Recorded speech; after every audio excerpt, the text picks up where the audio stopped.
আচ্ছা, তাহলে আমরা এখন রিকার্সিভ ফাংশন বোঝার চেষ্টা করব। সো রিকার্সিভ ফাংশন বোঝার আগে ফ্যাক্টরিয়াল সম্পর্কে আর একটু ভালোভাবে বুঝেন। সেটা কি দেখেন, 5 ফ্যাক্টরিয়াল মানে তো হচ্ছে 5 ইন্টু 4 ইন্টু 3 ইন্টু 2 ইন্টু 1, তার মানে 5 থেকে 1 পর্যন্ত সবগুলো সংখ্যা জাস্ট আপনাকে গুণ করতে হবে, তাহলে 5 ফ্যাক্টরিয়াল বের হবে। এখন যদি নিচের দিক থেকে বোঝা শুরু করি, তাহলে 2 ফ্যাক্টরিয়াল কি 2 ইন্টু 1, অবশ্যই 2 গুণ 1, অথবা এভাবে বলতে পারি 2 গুণ 1 এর ফ্যাক্টরিয়াল।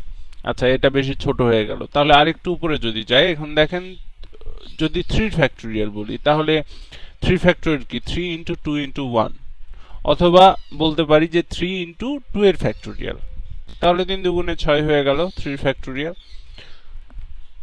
আবার আরেকটু উপরে যদি যে বোঝার চেষ্টা করি যে 4 এর ফ্যাক্টরিয়াল যখন বের করছি, তখন 4 এর ফ্যাক্টরিয়াল কি 4 ইন্টু 3 ইন্টু 2 ইন্টু 1। আবার এভাবে বলতে পারি যে 4 ইন্টু 3 ফ্যাক্টরিয়াল, 3 ফ্যাক্টরিয়াল 6 আমরা জানি, আর 3 ফ্যাক্টরিয়াল তো 3 ইন্টু 2 ইন্টু 1, তাহলে 4 ইন্টু 3 ফ্যাক্টরিয়াল মানে হচ্ছে 4 এর ফ্যাক্টরিয়াল। আবার যখন 5 এর ফ্যাক্টরিয়াল আসছে, তখন 5 ইন্টু 4 এর ফ্যাক্টরিয়াল, তার মানে 4 ইন্টু 3 ইন্টু 2 ইন্টু 1, এটা তো 4 এর ফ্যাক্টরিয়াল। ওকে যদি আমরা এখন 5 দিয়ে গুণ করি, তাহলে 5 এর ফ্যাক্টরিয়াল বের হয়ে গেল। এই অংশটা যদি বুঝেন, তাহলে আমাদের রিকার্সিভ ফাংশন কি করে কাজ করছে সেটা বোঝা অনেকটা সহজ হয়ে যাবে। এখন রিকার্সিভ ফাংশন সম্পর্কে আরো কিছু বোঝার জন্য বলি যে রিকার্সিভ ফাংশন হচ্ছে এমন ফাংশন যেটা রিঅকার করে, মানে বারবার ফেরত আসে। কিভাবে ফেরত আসে? যে নিজেকেই নিজে ডাকতে থাকে সব সময়, এটা হচ্ছে রিকার্সিভ ফাংশন। এটা কাইন্ড অফ লুপের মতো। লুপ যেরকম বারবার চলতেই থাকে, সেরকম রিকার্সিভ ফাংশন যখন নিজেকেই নিজে কল করে, সেটাও লুপের মতো চলতে থাকে যতক্ষণ পর্যন্ত সে একটা নির্দিষ্ট জায়গায় পৌঁছায় না যায়। সে নির্দিষ্ট জায়গাটা ফাংশন বোঝার সময় বুঝবো।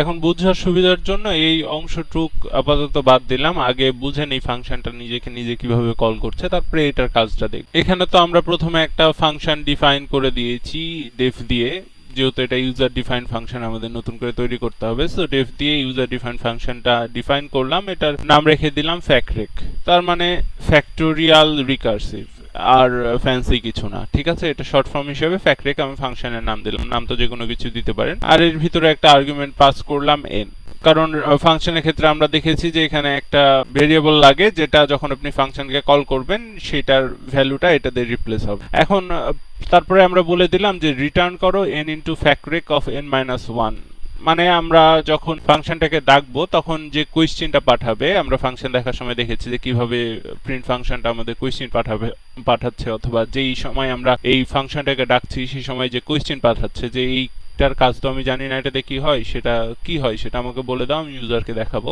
সো সেটাই বললাম যে রিটার্ন করে দাও n into factorial of n minus 1।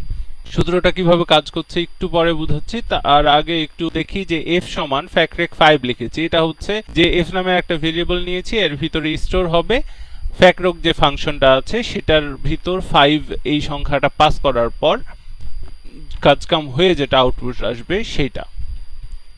তারপরে তো printf দিয়ে সেই আউটপুট যেটা f এ স্টোর হয়েছে সেটা জাস্ট প্রিন্ট করে দিচ্ছি কিছু। সো এভাবে যখন কাজ করতে এসে রিটার্নের কথা বাদ দেন, রিটার্ন কি করছে ওটা তো বুঝেন। আমরা এই ক্যালকুলেশনে এখন দেখি, আমাদের ক্যালকুলেশনে কি বলছে যে n এর যেটা মান, n এর মান কি এখন আপাতত 5, সো এই জায়গায় 5 আসলো, 5 ইনটু আবার এখানে ডাকা হলো কি ফ্যাক্টরেক n-1, n-1 এর মান কত? n এর মান 5 হলে n-1 এর মান 4, তার মানে আবার এই ফাংশনটাকে ডাকলো যে ফ্যাক্টোরিয়াল অফ 4, তার মানে কি হলো আমাদের 5 ইনটু ফ্যাক্টোরিয়াল অফ 4, এই যে 5 ইনটু ফ্যাক্টোরিয়াল অফ 4। কিন্তু ফ্যাক্টোরিয়াল অফ 4 এর মান তো আর জানে না সে, তখন যখন ফ্যাক্টরেক 4 কে ডাকা হয়েছে তখন এই ফ্যাক্টরেক 4 টা আবার এখানে ফেরত চলে গেল, নিজেকেই নিজে ডাকা। তো এখন n এর মানটা কত হলো? 4।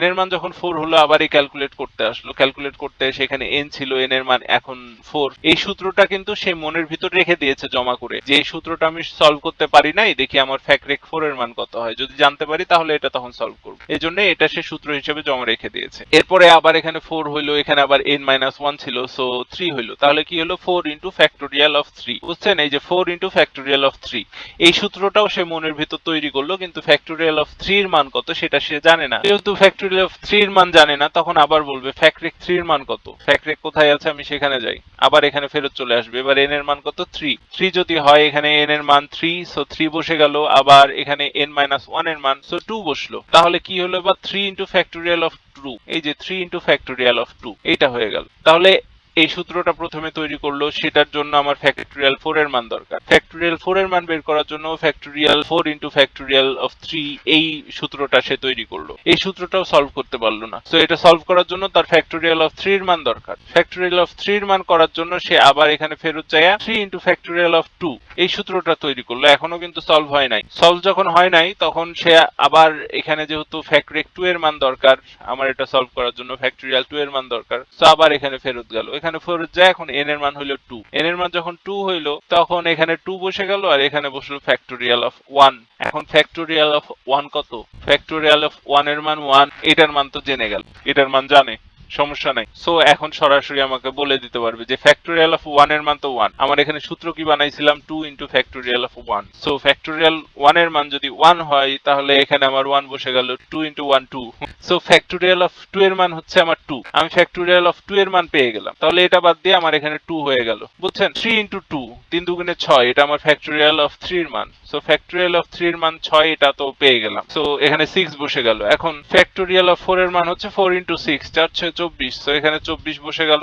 এখন তাহলে ফ্যাক্টোরিয়াল অফ 5 এর মান 5 24 120, সেটা সলভ হয়ে গেল। সো রিকার্সিভ ফাংশনটা করছে কি, যতক্ষণ পর্যন্ত সে একটা ইন্টিজার ভ্যালু না পাচ্ছে ততক্ষণ পর্যন্ত বড় থেকে ছোট সূত্র তৈরি করতে করতে নিচে আসছে। যখনই একটা ইন্টিজার ভ্যালু পেয়ে যাচ্ছে তখনই সে আবার সেই নিজের তৈরি করা সূত্রগুলো সলভ করতে করতে একটা একটা করে সলভ করতে করতে উপরে চলে যাচ্ছে। শেষে যায় উপরে যেয়ে সে একটা ভ্যালু পেয়ে গেল যে এখন আমার ফ্যাক্টোরিয়াল 5 এর মান 120। সেটা এখন রিটার্ন করতে বলেছি, যেহেতু এতক্ষণে আমার সূত্র সলভ করা হয়ে গেছে, রিটার্ন করতে বললাম। 120 রিটার্ন করে দিল এখানে, এটার মান 120। সো এফ এর ভিতর 120 জমা হলো, প্রিন্ট এফ করতে বললাম, প্রিন্ট হয়ে গেল। ভাইয়া সবই তো বুঝলাম, আপনি আবার রেফারেন্স কেন নিয়ে আসলেন? হ্যাঁ, এখন ওই জায়গাটাই আসি না। আগে ওই জায়গাটা বুঝাইতে গেলে বেশি জিনিস হয়ে প্যাচ লেগে যায়, ওই জন্য ওটাতে তখন আসি নাই। এখন ওই জায়গায় আসি যে এখানে ইফারেন্স কেন আসলো। এখন দেখেন এইখানে তো আমরা এই পর্যন্ত চলে এসেছিলাম যে এখানে 1 হয়ে গেল, এখানে 0 হয়ে গেল। এখন তাকে থামাইতে হবে, যে যদি না থামাই, যদি সে ফ্যাক্টোরিয়াল 0 1 এর মান না জানে তাহলে কি হবে? সে 0 থেকে -1 -2 এভাবে ঘোরা শুরু করবে। ওই জন্য যেন সে ওই পর্যায়ে না যায়, আমরা কোনো রিস্ক নিতে চাচ্ছি না যেন সে ওই পর্যায়ে না যায়, সেই জন্য আমরা তাকে মাঝখানে থামাই দেবো। কিভাবে থামাবো? আমরা এখানে একটা ইফ কন্ডিশন দিয়ে দিলাম যে n এর মান যদি 1 হয় অথবা n এর মান যদি 0 হয়ে যায়, 1 হোক অথবা 0 হোক সমস্যা নাই, কোনোটা যদি হয়ে যায় তাহলে তুমি রিটার্ন 1 করে দাও। রিটার্ন 1 কাকে করবে? যে এই ফ্যাক্টোরিয়াল অফ 1 অথবা ফ্যাক্টোরিয়াল অফ 0 দুইটার মানই তো 1। সো ফ্যাক্টোরিয়াল অফ n এর মান যখন 1 হয়ে যাচ্ছে তখন তো n এর মান 1 হলো, n এর মান সমান 1 এটা সত্য, তখন রিটার্ন 0 করে দিবে। তার মানে এই ফ্যাক্টোরিয়াল অফ 1 এর মান 1 সেটা তাকে সরাসরি বলে দিল, তখন আমাদের সূত্রটা সলভ করে ফেলতে পারবে। একটা নির্দিষ্ট ভ্যালু পেয়ে গেল, নিউমেরিক ভ্যালু, এটা সলভ করার জন্য। এই জন্য আমরা এখানে ইফ দিয়েছি। আর যতক্ষণ পর্যন্ত n এর মান 1 অথবা 0 না হয়ে যাবে, তার থেকে বড় থাকবে, ততক্ষণ পর্যন্ত এভাবে করে তুমি রিকার্সিভ ফাংশনে যাইতে থাকো, নতুন করে শর্ত তৈরি করতে থাকো। যখনই 1 এর সমান হয়ে গেল তখনই বলে দিল যে আর তোমার কোথাও যাওয়ার দরকার নাই, এখন ফ্যাক্টরেক 1 এর মান হচ্ছে 1, তোমার আর চিন্তা করা লাগবে না, একটা মান বলে দিয়েছি, এখন তুমি সূত্র সলভ করো। এটা আমরা লিমিট বলে দিলাম যে এর নিচে আর যাওয়ার দরকার নেই। সো আমরা এখানে ফ্যাক্টোরিয়াল 5 এর মান বের করতে চেয়েছিলাম, তার মান 120, এতক্ষণে মুখস্থ হয়ে গেছে, সেটা আমাদের দিয়ে দিতে পেরেছে। আর এভাবে রিকার্সিভ ফাংশন কাজ করছে, বারবার নিজেকে ডাকতে আছে, নতুন নতুন সূত্র বানাচ্ছে। যখন একটা নির্দিষ্ট মান পেয়ে যাচ্ছে তখন নিচ থেকে আবার সূত্রগুলো সলভ করতে করতে যে ফাইনাল ভ্যালুতে পৌঁছাচ্ছে। আপনাদের যদি মনে হয় যে এটা ছাড়াও দেখাইছিল তাহলে দেখাই। কি হইলো এখানে, কি বলতেছে পড়েন তো। লাইন 9 এ প্রবলেম ধরেছে। এখন বলেছে ফ্যাক্টরেক n-1 রিটার্ন করছে প্রিভিয়াস লাইন, মানে রিপিটেড 996 মোর টাইমস, 996 বার সে চেষ্টা করেছে, মানে নেগেটিভেও চলে গেছে, বুঝছেন? তার কোনো লাগাম ছিল না, সে বাইরে যাইতেই আছে। আমরা কি দেখলাম, এই লাইনগুলো যখন থাকছিল না তখন সে 996 বার ট্রাই করেও পারে নাই রেজাল্টটা বের করে নিয়ে আসতে, কারণ আমরা এখানে ফ্যাক্টোরিয়াল বলিনি, বলেছি ফ্যাক্টরেক 1। ফ্যাক্টরেক 1 এর মান কত সে জানে না, তো ফ্যাক্টরেক 1 এর মান যেহেতু জানে না, যখন শেষ লাইনে চলে আসছে যে ফ্যাক্টোরিয়াল অফ 1 এর মান তার দরকার, সেটার মান তো সে জানে না, তখন থেকে সে আরো নিচে চলে যাবে, 1 এর পর 0 তে যাবে, 0 এর পর -1 -2 -3 -4, এভাবে নিচে যাইতেই থাকবে, কোনোদিন থামবে না, কারণ ফ্যাক্টরেক 1 এর মান কত সে জানে না। যখন 1 এ চলে আসছে তখন কি হচ্ছে n এর মানটা 1 হয়ে যাচ্ছে। n এর মান তো 1 হইলো কমতে কমতে। 1 হওয়ার পর আমার if এর ভিতর ঢুকতে পারলো যে n এর মান 1 হয়ে গেছে, তার মানে আমার এই কন্ডিশনটা ট্রু হয়েছে। আমি এখন নিচের কাজটা করতে পারি। নিচের কাজটাতে বলছে জাস্ট রিটার্ন 1। এই রিটার্ন যে করছে, কাকে রিটার্ন করছে? যে কোয়েশ্চেনটা এসেছিল সেটাকে রিটার্ন করছে। সে কোয়েশ্চেনটা কি ছিল? যে ফ্যাক্টরেক অফ 1 এর মান কত, সেই কোয়েশ্চেন ছিল। সেই কোয়েশ্চেনের অ্যান্সার হিসেবে রিটার্ন করলো 1। তার মানে প্রোগ্রাম বলে দিল, নিজেকেই নিজে বলে দিল যে তুমি যে ফ্যাক্টরেক 1 এর মানটা খুঁজছিলা সেটার মান 1। এখন তুমি শান্তিতে চলে যাও, আর নিচে যাওয়ার দরকার নেই, মাইনাসের দিকে যাওয়ার দরকার। আর যতক্ষণ পর্যন্ত মান 1 এর বেশি 2 3 4 5 ছিল ততক্ষণ পর্যন্ত তো এলস কন্ডিশনে যায় নিজে নিজে সূত্র তৈরি করছিল। কারণ যতক্ষণ পর্যন্ত ও ফ্যাক্টরেকের মান না পাবে ততক্ষণ পর্যন্ত তো n-1 কাজ করতেই থাকবে আমাদের, যেটা এলস এর ভিতর আছে n-1। সো সে নেগেটিভেও চলে যাবে, কারণ ফ্যাক্টরেক অর্থ কি সে তো জানেই না।